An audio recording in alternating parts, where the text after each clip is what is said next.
Sir Srinivas Mane ಅವರ ಮೇಲೆ Shiggaon by election ಇಂದನೂ ಕೂಡ ಒಂದು ಒಳೊಳಗೆ ಅಸಮಾಧಾನ ಶುರುವಾಯಿತು. ಅಂದ್ರೆ ತಮ್ಮ ಬೆಂಬಲಿಗರಾದಂಥ ರಾಜಕೀಯದಲ್ಲಿ ತಮ್ಮ ಶಿಷ್ಯರು ಅಂತ ಅವರು ಗುರುಗಳು ಅಂತ ಹೇಳ್ಕೊಂಡು ಓಡಾಡ್ತಾರೆ. ಪಟಾಂಡ್ರಿಗೆ ಟಿಕೆಟ್ ತಗೊಂಡ್ಬರೋದ್ರಲ್ಲಿ ಮಾನೆ ಅವರು ಬಹಳ ದೊಡ್ಡ ಪಾತ್ರ ವಹಿಸಿದ್ರು ಅನ್ನೋ ಕಾರಣಕ್ಕೆ ಅವತ್ತಿನಿಂದನೂ ಓವರ್ಟೇಕ್ ಮಾಡ್ಕೊಂಡು ಹೋಗ್ತಿದ್ದಾರೆ ಅನ್ನೋದು ಒಂದು ಹಿರಿಯ ಶಾಸಕರಲ್ಲಿ ಅವರು ನೋಡಿ.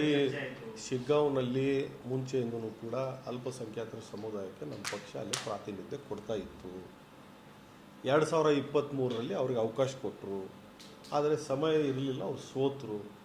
ಉಪಚುನಾವಣೆ ಬಂದಾಗ ನಾನು ಅಷ್ಟೇ ಅಲ್ಲ, ಚುನಾವಣೆ ನೇತೃತ್ವ ವಹಿಸಿದಂಥ ಈಶ್ವರ್ ಖಂಡ್ರೆ ಅವರು, ಶಿವಾನಂದ ಪಾಟೀಲ್ ಅವರು, ಸತೀಶ್ ಜಾರಕಿಹೊಳಿ ಅವರು, ಇವರು 3 ಜನ ಚುನಾವಣೆ ನೇತೃತ್ವವನ್ನು ವಹಿಸ್ಕೊಂಡಿದ್ದರು. ಅವರೆಲ್ಲರ ಅಭಿಪ್ರಾಯ ಕೇಳೇ ಆಮೇಲೆ ನಮ್ಮ AICC ಕಾರ್ಯದರ್ಶಿ ಮಯೂರ ಜಯಕುಮಾರ್ ಅವರು ಸುದೀರ್ಘವಾಗಿ ಪ್ರತಿಯೊಂದು ಪಂಚಾಯತಲ್ಲಿ ಸಭೆ ಮಾಡಿದರು.